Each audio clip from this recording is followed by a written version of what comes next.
That tail wag your dog gives when you walk through the door. A lot of people take it as a sign that everything's fine, that no matter what happened that day, your dog has already moved on. But that's not how dogs work. They don't forget. They just don't have the words to tell you what's bothering them. And some of the things you do every single day quietly wear down a bond you don't even realize is breaking until it's already changed. These are 10 things a dog will never truly forgive. And number 5 is the one that's going to hit you the hardest. Number 1. Yelling at them. Your dog just knocked over the trash again. You've told him about it 100 times. So you raise your voice and, yes, it works. He stops, slips away slowly, ears down, body low, almost hugging the floor. But look at what's really happening behind those wide eyes. Your dog doesn't understand what you're saying. He understands tone. And loud voices don't mean stop that in a dog's brain. They mean danger. When you yell, your dog's nervous system switches into survival mode. Learning shuts off completely. He's not processing your correction. He's just trying to feel safe again. If you do this enough times, something changes. Your dog still obeys, but the tail sits a little lower.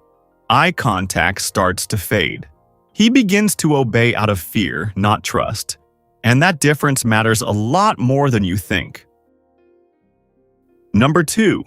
Ignoring them during walks. This comes straight from dog owners themselves, and it carries more weight than it seems. You take your dog out for a walk, the highlight of his day, and spend that time staring at a screen. What most people don't realize about walks is that they're not just exercise for your dog. Every fire hydrant is like a newspaper. Every patch of grass is a story. Your dog wants to share that experience with you. When you're scrolling through messages while your dog trots beside you on the sidewalk, he looks back to check in, and you're just not there. Over time, walks become less exciting for him. Not because the route got boring, but because his favorite person stopped being present. Put your phone away. Even 10 minutes of real attention changes everything. Number 3. Taking their things. You want your dog's attention, but he's locked in on a chew toy on the living room floor, so you bend down and grab it. It seems harmless, but from your dog's point of view, you just confirmed his biggest fear. Dogs can be surprisingly possessive about things they consider theirs, and when you take a toy before he's finished, something shifts. He starts hiding things. Toys end up under furniture. Chews get carried off to corners. A behavior called resource guarding starts to show up, where your dog becomes anxious and even more reactive around his own stuff because he's learned that what he loves can disappear without warning. The fix is simple. Trade, don't take. Offer something of equal or greater value and let your dog choose. Number 4. Changing the rules. Your puppy just jumped on the couch with a sock in his mouth and, honestly, it's funny, so you let it slide. Maybe you even laugh and grab your phone. But tomorrow, when you're stressed and running late, he does the exact same thing and you lose your patience. Look at what just happened inside your dog's head. He didn't think you're letting it go just this once. He thought this is allowed now, logged. And then, 24 hours later, the rules changed for no reason he can understand. Dogs can't make sense of mood swings. When the rules keep changing, they eventually stop trying to learn altogether. Anxiety goes up, and over time, they get nervous around you because they can never predict which version of you is about to show up. And this is where it gets interesting, because the next item on this list is something almost every owner does. And the comments on videos like this always blow up when this topic comes up. Number 5. Hugging them. Alright, this one's controversial because every time it comes up, the comments fill with people saying their own dog loves hugs. And honestly, some dogs do learn to tolerate it. A few even seem to enjoy the closeness. Every dog is different. But here's what most people don't realize.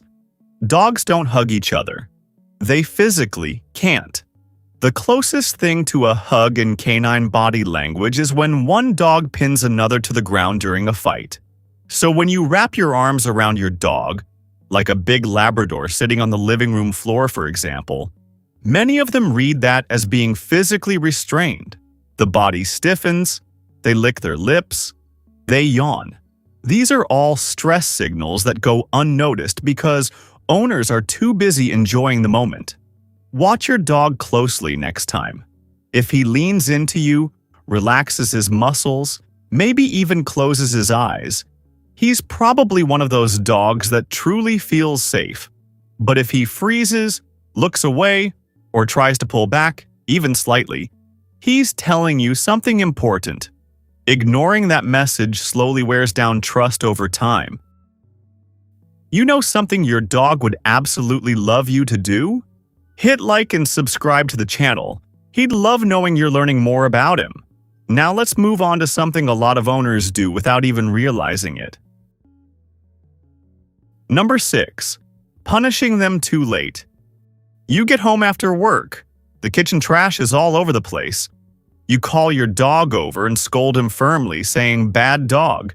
He lowers his head, looks guilty. Case closed, right? Not even close. If more or less 30 seconds have passed since he did it, your dog has no idea why you're upset. That guilty look is actually a response to your tone and body language. He's not connecting your anger to the trash. He's just scared because the person he trusts most suddenly became hostile for no reason he can identify. If you do this repeatedly, your dog starts to see you as unpredictable, which, from his point of view, you really are. And that's one of the most stressful things a dog can live with. Number 7. Waking them up. A small dog curled up on the couch, breathing slowly, completely at peace. He looks ridiculously cute, and you just want to pick him up. But waking your dog suddenly with affection or scooping him up can trigger something called sleep startle. He wakes up confused and disoriented and, for a split second, has no idea where he is or who you are. This is especially common in dogs that didn't have much human contact early in life. Dogs that lived on the street, shelter dogs, dogs raised in kennel environments. The startle reflex can be strong enough to cause a bite, and a bad moment like that can shift the dynamic between you and your dog for a long time. If he's sleeping, let him come to you when he's ready. Number 8. Forcing socialization. You've got friends over. Your dog is clearly the best dog that's ever existed. So naturally, you want to show him off. You call him, insist, try to pull him out of the corner where he's hiding and bring him into the middle of everything. But your dog's body is telling a completely different story.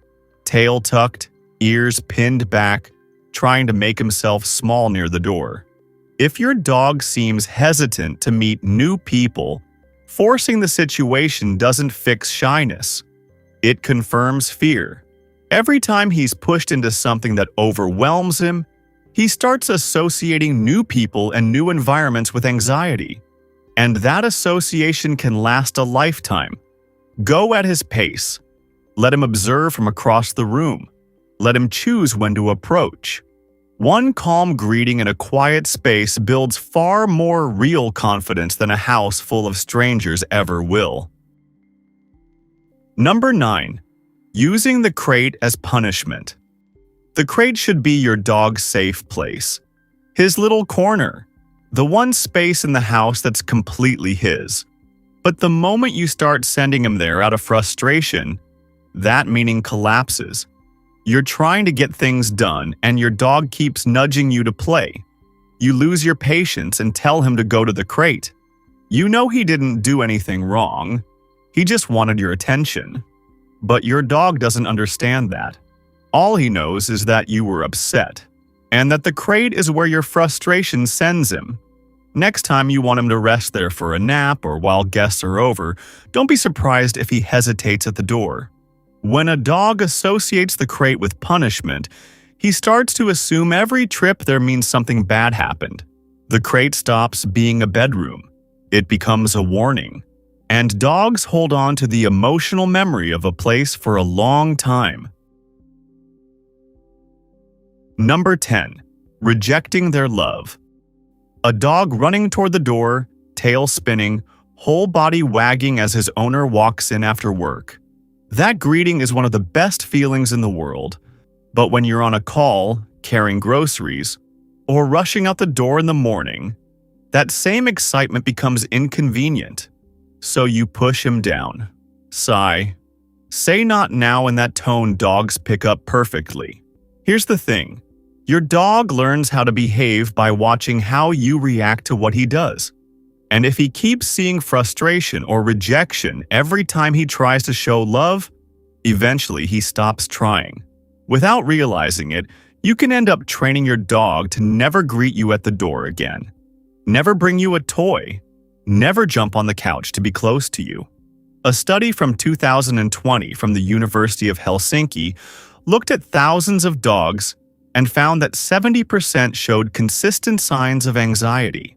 The researchers noted that, even in loving homes, the way humans show affection doesn't always match what dogs actually need to feel safe. Your dog isn't being needy when he jumps on you. He's speaking the only emotional language he has. And if you keep pushing that away, one day he'll stop speaking altogether. Rebuilding that connection takes a lot more time than you think. Your dog doesn't keep score the way you do, but he remembers how you make him feel. Now let's talk about your dog sleeping with you in bed. And since this is a deeper topic, there's a full video on your screen just about that.